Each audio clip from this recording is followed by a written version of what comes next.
This is an important daily ritual for 51-year-old Juliana Sretterblaut. She was born a man in a small village on the jungle-covered island of Papua. Her parents were both respected community teachers.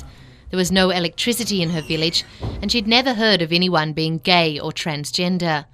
Ketika saya juga tidak mengerti pada waktu itu, karena saya merasa bahwa kok saya ini ada pemikiran yang aneh. Apa ini satu penyakit? Kenapa? Karena tiba-tiba itu saya bisa senang sama orang laki. It was not till she moved to the capital for university and she was invited to a famous transgender beat that she realised she wasn't alone. Dan di sana dia menceritakan bahwa nanti kamu akan menemukan bahwa banyak sekali orang yang seperti kami di sana, yang tadinya tuh mereka tuh berwujud laki dan setelah mereka make up mereka akan cantik dan kemudian mereka tidak lagi mengeluarkan uang untuk laki-laki, tetapi mereka akan dikasih uang untuk laki-laki. Dan kemudian saya ke sana, apalagi dengan kekurangan saya yang saya tidak cantik, saya kemudian di make up sama dia dan ada laki-laki yang menggoda saya dan ini saya merasa bahwa aku bahagia pada waktu itu. She became part of the estimated 3 million strong community of transgender, men who choose to live their lives as women. They're known as waria in Indonesia, combining the words for man and woman.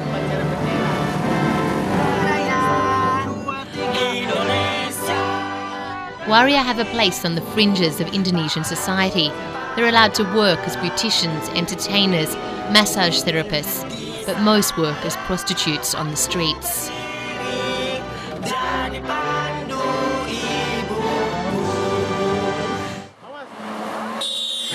That's what 17-year-old Yuli ended up doing, selling herself near some railway tracks in the capital for nearly 20 years. It was during her time on the streets that Yuli heard her parents had died. Kakak saya sebabnya mencarikan saya, pada waktu gara-gara perbuatan kamu ibu jadi meninggal. Dan dia membenci saya dan dia mengatakan bahwa kamu harus pulang. Dan pada waktu saya juga diperlakukan dengan sangat keras. Saya mau ditembak, ditaruh pistol di sini dan mau ditembak. Kalau kamu nggak pulang, saya akan matiin kamu karena kamu memalukan keluarga.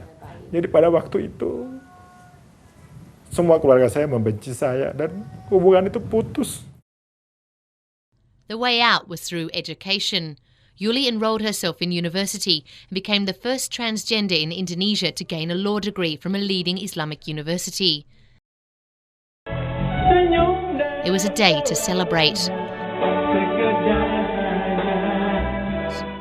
Now she focuses on fighting for greater rights for the waria community. Recently, she nominated herself to become a commissioner with Indonesia's top state human rights organisation. Her community now calls her Mama Yuli, and she heads an association for the Indonesian waria. As she approaches 60, she's now focusing her attention on the welfare of her ageing friends. Orang menganggap bahwa mereka sudah tua dan tidak berguna. Untuk apa?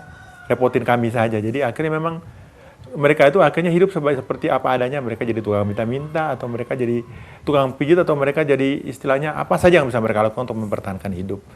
Jadi aku pikir bahwa ini perlu kita tangani. So she's turning her home on the outskirts of the city into quite possibly the world's first old people's home for the transgender. Yuli already has an 800-long waiting list. And at the moment, 3 people are living with her, including Mbak Yoti. Ini aku masih umur muda, 30-an, waktu di Malaysia ini foto. Sekarang ini saya udah umur. Sekarang udah umurnya udah tua, 69.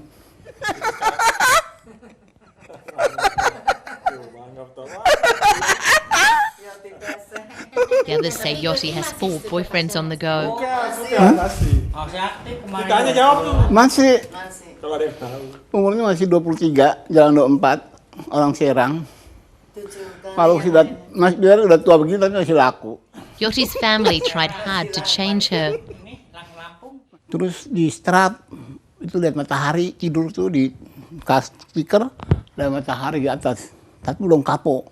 Kan kalau bapak baik, mama baik, enggak, dua-duanya sama kenceng. Itu kasur punya mukul-mukul tuh, yang biasa kasur dipukul tuh, yang dari rotan, itu hal-hal dipukul pakai itu.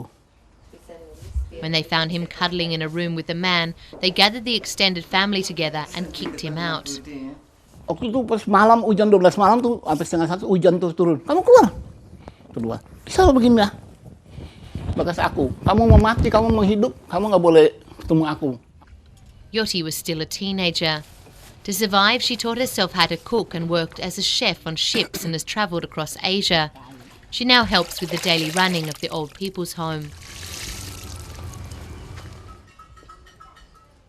73-year-old Mbak Sri says she warns young warrior that they can't live off their looks forever.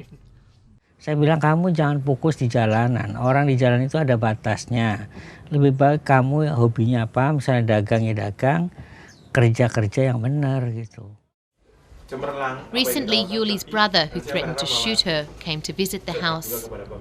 Dan dia mengatakan bahwa luar biasa. Kemudian dia mengelilingi tempat ini, dan dia cuma menangis.